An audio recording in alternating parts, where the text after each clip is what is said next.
Merci d'être avec nous, Patrick Hachi. Alors, premièrement, Merci. premièrement, est-ce que vous pouvez nous donner un scoop? Est-ce que vous avez déjà la réponse du président Ouattara? Va-t-il briguer un 4e mandat? Ah, j'aurais bien aimé, et nous aurons bien aimé le savoir ici aujourd'hui, mais le président nous le réserve pour quelques jours, c'est ce qu'il a dit, donc on attend tous avec impatience. Alors, certains diront peut-être que cette candidature, est-ce qu'elle ne remet pas en cause l'alternance démocratique? Ben, écoutez, l'alternance, elle ne se décrète pas. Je dirais l'accès au pouvoir. Donc, si un parti comme le nôtre, le RHDP, qui au cours des 10 dernières années, 12 dernières années, a eu des résultats économiques exceptionnels de plus de 8% de croissance qui impactent la population avec une stabilité macroéconomique et des résultats qui sont considérés comme parmi les meilleurs sur le continent africain au cours des 12 dernières années, on ne va pas, je dirais, imposer des règles, je dirais, qui n'ont absolument rien à voir avec la bonne santé économique et la volonté des populations. Mais on pourrait quand même se demander si cette nomination n'est peut-être pas peut-être une réponse à un manque de consensus sur une relève. Pourquoi ça le ferait? Je dirais, ce n'est pas le seul pays. Il y a beaucoup de pays où d'ailleurs il n'y a pas de limitation de mandat et où il y a plusieurs mandats parce que ces pays sont heureux de la gestion de leur pays. Donc pourquoi vous voulez qu'ici en Côte d'Ivoire vous ayez cette suspicion? Elle ne me semble pas légitime. 4 mandats, c'est quand même beaucoup. Beaucoup relativement à quoi? Vous voulez prendre des pays dans le monde et faire des comparaisons? Je dirais de pays qui ont un certain nombre de mandats, qui sont bien gérés, de d'autres qui ont moins de mandats, qui sont mal gérés. C'est quel critère, c'est quelle règle? Sur quoi vous vous basez pour faire ces assertions?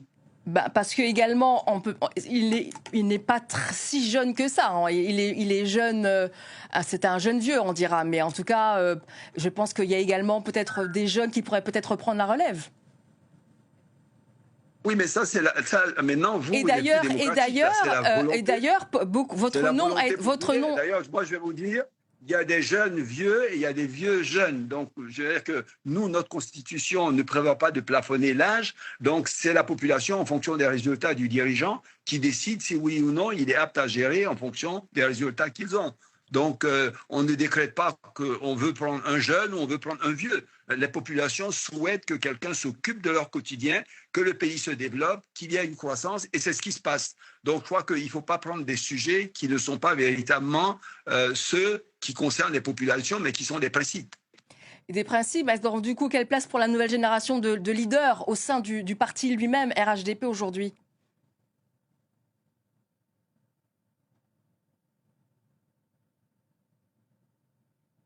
On a un petit problème. Monsieur Hachi, vous êtes encore là? On a un problème de connexion. Vous m'entendez, monsieur Hachi? Oui, je vous entends. Ah, oui, voilà, je vous très entends. bien. On a eu un problème. On a eu un petit problème. Oui. Alors du coup, on va passer. Je vous demandais, je vous posais la question sur les jeunes leaders au sein du parti lui-même. Oui, mais il y en a. Je crois que le président a de multiples reprises fait état de cette question. Et donc, il y a des discussions internes qui ont lieu. Mais je vous dis que la majorité, en tout cas du parti, et la large majorité du parti, pour ne pas dire la totalité du parti, s'est exprimée à travers le Congrès dans une élection totalement démocratique, précédée de pré-congrès dans toutes les régions. Donc je crois qu'en termes de consultation, il y a une très large consultation. Et moi, je crois qu'il faut respecter la volonté des populations. On ne peut pas d'un côté dire qu'on veut de la démocratie dans lequel les populations s'expriment et de l'autre part, je dirais, avoir des principes qu'on souhaiterait qu'ils soient suivis pour avoir le sentiment qu'on est démocratique ou pas.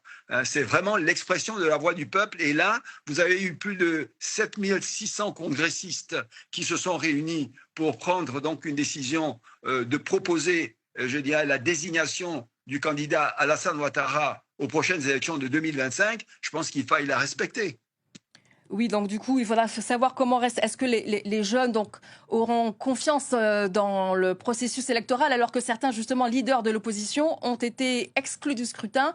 Je rappelle par exemple que l'ex-président Laurent Gbagbo, son ancien bras droit Charles Blé Goudet et l'ancien Premier ministre en exil Guillaume Soro sont radiés de la liste électorale pour des condamnations en justice. Tidjane Thiam, également leader du principal parti, a lui aussi été écarté par la justice pour des problèmes de nationalité. Alors comment faire confiance en ce processus électoral ? Non mais on a un état de droit ou on n'a pas un état de droit. On a une confiance dans la justice d'un pays ou on n'a pas confiance dans la justice d'un pays. Nous sommes, je dirais, l'exécutif, on ne s'immisce pas dans les questions judiciaires. Lorsque la justice a pris une décision, que ce soit d'ailleurs en France ou partout ailleurs, on s'incline devant cette décision de justice. Donc là, vous êtes en train de me demander de porter des jugements sur une décision de justice. Ce n'est pas mon rôle, ce n'est pas ma responsabilité. Et merci beaucoup, Patrick Hachi. J'espère vous revoir très bientôt, une fois que le président Alassane Ouattara nous donnera sa réponse sur un éventuel 4e mandat. Merci beaucoup.